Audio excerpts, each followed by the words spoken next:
নমস্কার বন্ধুরা, ভদ্রসর study centre চ্যানেলে তোমাদের স্বাগতম। তোমাদের জন্য একটি গুরুত্বপূর্ণ আপডেট।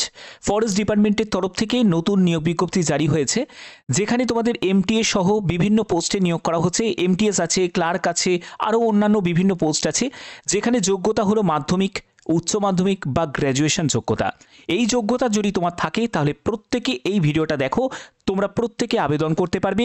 একজন মেল ক্যান্ডিডেট সেও আবেদন করতে পারবে, একজন ফিমেল ক্যান্ডিডেট সেও আবেদন করতে পারবে। এখানে যে নিয়োগটি করা হচ্ছে কোনো কন্ট্রাকচুয়াল ভিত্তিতে নয়, সম্পূর্ণ স্থায়ীভাবে নিয়োগটি করা হচ্ছে।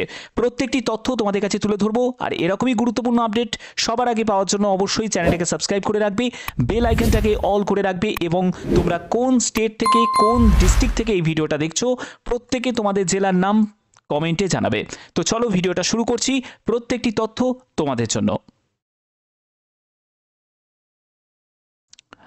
তো বন্ধুরা, আমি পিডিএফটা ওপেন করে নিয়েছি। তোমরা এখানে দেখতে পাচ্ছ যে ministry of environment, forest, climate চেঞ্জেসের ডিপার্টমেন্টের তরফ থেকে এই নিয়োগ বিজ্ঞপ্তি জারি হয়েছে।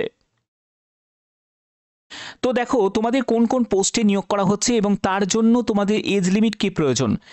তোমরা যদি সায়েন্টিস্ট বি পোস্টের জন্য আবেদন করো, এখানে তোমাদের বয়স হচ্ছে 18 থেকে 35 বছর।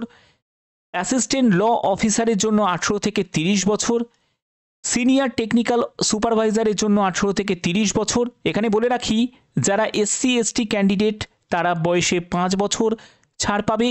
ওবিসি ক্যান্ডিডেট তারা বয়সে 3 বছর রিল্যাক্সেশন পেয়ে যাবে। এছাড়া যারা পিডাব্লিউবিডি ক্যাটাগরি থেকে বিলং করছো তারাও কিন্তু এখানে আবেদন করতে পারে, কোনো অসুবিধা নেই। এরপরে দেখো তোমাদের সিনিয়র সায়েন্টিস্ট অ্যাসিস্ট্যান্ট পোস্টের জন্য 18 থেকে 30 বছর। এছাড়া আরও বিভিন্ন পোস্ট আছে। আমি যদি এখানে দেখি, দেখো জুনিয়র টেকনিশিয়ান এই পোস্টের জন্য 18 থেকে 27 বছর। সিনিয়র ড্রাফটসম্যানের জন্য 18 থেকে 30 বছর। তারপরে হচ্ছে তোমাদের অ্যাকাউন্টস অ্যাসিস্ট্যান্টের জন্য 18 থেকে 30 বছর। টেকনিক্যাল সুপারভাইজারের জন্য 18 থেকে 30 বছর। জুনিয়র ট্রান্সলেটারের জন্য 18 থেকে 30 বছর। এবার এখানে হচ্ছে সবই 18 থেকে 27 বছর। আপার ডিভিশন ক্লার্কের জন্য 18 থেকে 27 বছর। ডেটা এন্ট্রি অপারেটরের জন্য 18 থেকে 27 বছর। সিনিয়র স্টেনোগ্রাফার গ্রেড 2 এর জন্য 18 থেকে 27 বছর। জুনিয়র ল্যাবরেটরি অ্যাসিস্ট্যান্টের জন্য 18 থেকে 27 বছর। লোয়ার ডিভিশন ক্লার্কের জন্য 18 থেকে 27 বছর। তারপরে ফিল্ড অ্যাটেন্ডেন্ট, যেটা গ্রুপ ডি ক্যাটাগরির মধ্যে পড়ছে, এই যে ফিল্ড অ্যাটেন্ডেন্ট পোস্টটি হচ্ছে তোমাদের 18 থেকে 27 বছর। এমটিএস পোস্টের জন্য 18 থেকে 27 বছর। অ্যাসিস্ট্যান্ট পোস্টের জন্য 18 থেকে 30 বছর। তো অর্থাৎ তোমরা এজ লিমিটটা বুঝে গেলে, এবং এখানে যা এজ আছে সবই কিন্তু জেনারেলের এজ বলা হচ্ছে।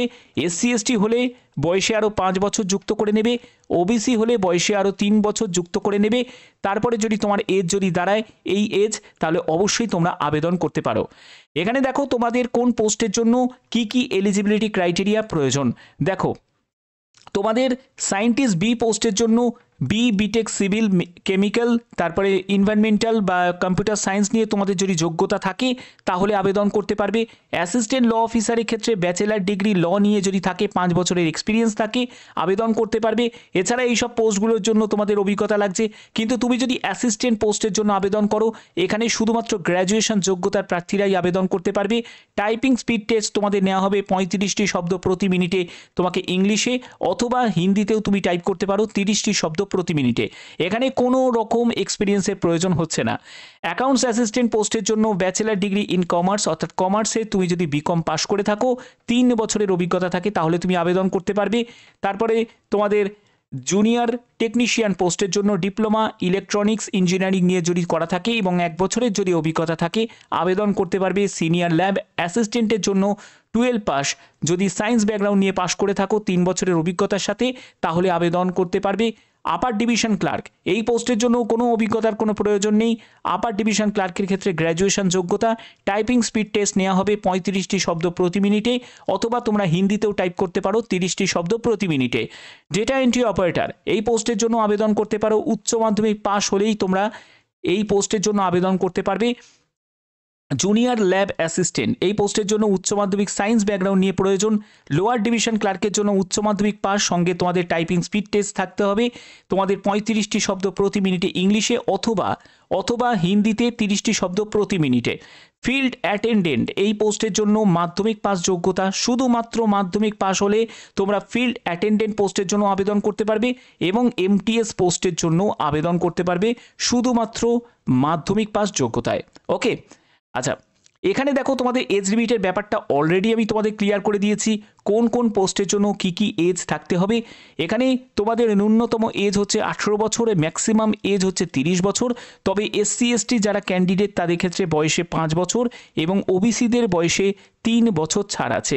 সিলেকশন প্রসেস কিভাবে থাকছে, সিলেকশনের ক্ষেত্রে প্রথমে তোমাদের একটি রিটিন এক্সাম হবে, তারপরে তোমাদের ইন্টারভিউ, যেগুলো গ্রুপ বি লেভেলের পোস্ট আছে যেমন সায়েন্টিস্ট বি বা যেগুলো গ্রুপ বি লেভেলের পোস্ট আছে, হায়ার পোর্শনের যে পোস্টগুলো আছে সেখানে তোমাদের ইন্টারভিউ থাকবে। কিন্তু তোমাদের এলডিসির জন্য কোনো রকম ইন্টারভিউ হবে না, ইউডিসির জন্য কোনো রকম ইন্টারভিউ হবে না, ডেটা এন্ট্রি অপারেটরের জন্য তোমাদের কোনো রকম তোমাদের ইন্টারভিউ হবে না, এমটিএসের জন্য হবে না, ল্যাব অ্যাটেন্ডেন্ট পোস্টের জন্য হবে না। এইসব পোস্টের ক্ষেত্রে কোনো রকম ইন্টারভিউ হবে না, শুধু তোমাদের স্কিল টেস্ট হবে। যেমন এলডিসি, ইউডিসি, ডিও এই পোস্টগুলোর জন্য তোমাদের স্কিল টেস্ট মানে টাইপিং টেস্ট নেওয়া হবে। ওকে, এমটিএসের জন্য এইসব টাইপিং টেস্টও তোমাদের থাকবে না, শুধু রিটিন তোমরা কমপ্লিট করবে, যার ভিত্তিতে তোমাদের মেরিট প্রিপেয়ার হবে। এরপরে হচ্ছে ডকুমেন্ট ভেরিফিকেশন হবে, তারপরে তোমাদের মেডিকেল এক্সামিনেশন হচ্ছে। এখানে অ্যাপ্লিকেশন ফিস তোমাদের বলে দিই, আপার লেভেলের যে পোস্টগুলো সেই পোস্টগুলোর ক্ষেত্রে তোমাদের আবেদন মূল্য বেশি, এবং যেগুলো লোয়ার লেভেলের পোস্ট যেমন এমটিএস আছে, এলডিসি আছে, ইউডিসি আছে, এইসব পোস্টগুলোর ক্ষেত্রে তোমাদের আবেদন মূল্য সেটা হচ্ছে কম, এরকম দেয়া আছে। তবে যদি এর ক্ষেত্রে কোনো পরিবর্তন হয় অবশ্যই সেই ব্যাপারে তোমাদের আপডেট দিয়ে দেবো। এখানে আবেদন করার আগে তোমাদের ভালো করে নোটিফিকেশন সম্পূর্ণ ডিটেলসটা তোমাদের জানতে হবে, মানে কোন ডেট থেকে তোমরা আবেদন করতে পারবে সম্পূর্ণ ব্যাপারটা ক্লিয়ার করব। কি কি ডকুমেন্টস রিকোয়ার্ড আছে দেখো, তোমাদের এলিজিবিলিটি প্রুফ হিসাবে তোমাদের এডুকেশন কোয়ালিফিকেশনের যাবতীয় ডিটেলস তোমাদের ডকুমেন্টস লাগছে, মার্কশিট লাগছে, ফটো, সিগনেচার, আইডেন্টিটি প্রুফ যেখানে আধার কার্ড অথবা ভোটার কার্ড অথবা তোমাদের ড্রাইভিং লাইসেন্স, তো এই সব তোমাদের যে কোনো একটি তোমাদের প্রয়োজন হচ্ছে। তারপরে হচ্ছে অ্যাড্রেস ডিটেলস এবং অল বেসিক ইনফরমেশন, সেটা আবেদন করার সময় কিন্তু তোমাদের প্রয়োজন হবে। এরপরে তোমাদের সেই সব ডকুমেন্টস কিন্তু কিছু কিছু যে ডকুমেন্টস লাগছে সেগুলোকে তোমাকে স্ক্যান করে আপলোড করতে হবে, তারপরে তুমি আবেদনকে কমপ্লিট করতে পারবে। এবং এখানে মাথায় রাখবে কোনো রকম এডিট অপশন তোমরা পাবে না, সেক্ষেত্রে তোমাদের খুব বুঝে সুঝে কিন্তু আবেদন করতে হবে, এবং তোমরা অ্যাপ্লিকেশনকে প্রিভিউ করতে পারবে এবং নেক্সট করে তোমরা পরবর্তী অ্যাপ্লিকেশন ফিস তোমরা জমা দিতে পারবে, যেটা অনলাইন মাধ্যম বা অফলাইনের মাধ্যমেও জমা করতে পারবে, এবং তোমাদের সাবমিট করতে পারবে অ্যাপ্লিকেশন ফর্ম, এবং তার যে প্রিন্ট আউটটা সেটা অবশ্যই রেখে দেবে, ফিউচার রেফারেন্সে তোমাদের এটা কাজে লাগতে পারে। তো আশা করি এই জায়গাটা তোমাদের কাছে ক্লিয়ার করলাম। এবার দেখো তোমাদের এই যে নোটিফিকেশনটা, এর জন্য একটা শর্ট নোটিফিকেশন রিলিজ হয়েছে, যেটা তোমরা দেখতেই পাচ্ছ 8ই মার্চ 2025 একটা শর্ট নোটিফিকেশন রিলিজ হয়েছিল, যেখানে তোমাদের এখন আর একটা নতুন নোটিশ রিলিজ হয়েছে, সেটা হচ্ছে 17ই মার্চ 2025 আবার একটি নতুন নোটিশ রিলিজ হয়েছে। তো প্রথমে তোমাদের শর্ট নোটিফিকেশনটা দেখাচ্ছি, এটা হলো শর্ট নোটিফিকেশন, এটা হলো 1/2025 নোটিফিকেশন, যেটা সিপিসিবির তরফ থেকে একদম পার্মানেন্ট পোস্টে তোমাদের নিয়োগের জন্য একদম শর্ট নোটিফিকেশন রিলিজ হয়েছে।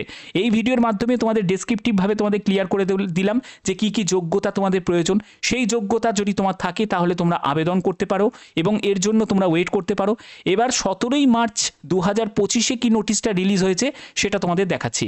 দেখো 17ই মার্চ 2025 এই নোটিশটা রিলিজ হয়েছে, যেখানে বলা হচ্ছে 1/2025 যে শর্ট নোটিফিকেশন রিলিজ হয়েছিল এমপ্লয়মেন্ট নিউজ পেপারে, যেটা রিলিজ করা হয়েছিল, সেটার যে ডাইরেক্ট রিক্রুটমেন্ট বেসিসে অর্থাৎ ওপেন মার্কেট ভ্যাকেন্সি, যেখানে প্রত্যেক প্রার্থীরাই আবেদন করতে পারছে এবং এর আবেদন খুব শীঘ্রই শুরু হয়ে যাবে। একদম অফিসিয়াল ওয়েবসাইট থেকেই তোমরা সেই আবেদনের সম্পূর্ণ প্রসেস তোমরা জানতে পারবে এবং তোমাদের যাবতীয় যা আপডেট সেটা পাওয়ার জন্য অবশ্যই তোমরা চ্যানেলটাকে সাবস্ক্রাইব করে রাখবে, কারণ এই চ্যানেলের মাধ্যমেই তোমরা সবার আগে সব ধরনের ইনফরমেশন তোমাদের কাছে আমি তুলে ধরবো। এরকমই গুরুত্বপূর্ণ আপডেট সবার আগে পেয়ে যাবে। আর একটা কথা বলে রাখি, তোমাদের অনেকের প্রশ্ন জাগতে পারে যে স্যার আমাদের এক্সাম সেন্টারটা কোথায় পড়তে পারে। দেখো এক্সাম সেন্টার রিলেটেড তোমাদের প্রবলেম আমি সলভ করছি। দেখো এক্সাম সেন্টার রিলেটেড তোমাদের একটা কোয়ারিজ আছে, সেটা হলো তোমাদের কলকাতাতেও পড়তে পারে, এছাড়া তোমাদের কলকাতার বাইরেও কিন্তু এক্সাম সেন্টার পড়তে পারে। ফুল নোটিফিকেশনটা বেরোতে দাও, যেহেতু তোমাদের শর্ট নোটিফিকেশন বেরিয়ে গেছে, তো ফুল নোটিফিকেশন বেরোতে কিন্তু আর বেশি সময় নেই, খুব শীঘ্রই ফুল নোটিফিকেশনও রিলিজ হয়ে যাবে। যখনই যা আপডেট আসবে চ্যানেলটাকে সাবস্ক্রাইব করে, শুধু সাবস্ক্রাইব করলেই হবে না, বেল আইকনটাকে অল করে রাখবে যাতে যে কোনো নোটিফিকেশন তোমাদের কাছে পৌঁছে যায়। তো আশা করি তোমাদের ভিডিওটা ভালো লেগেছে। তো এখনের মতো এটুকুই, টাটা।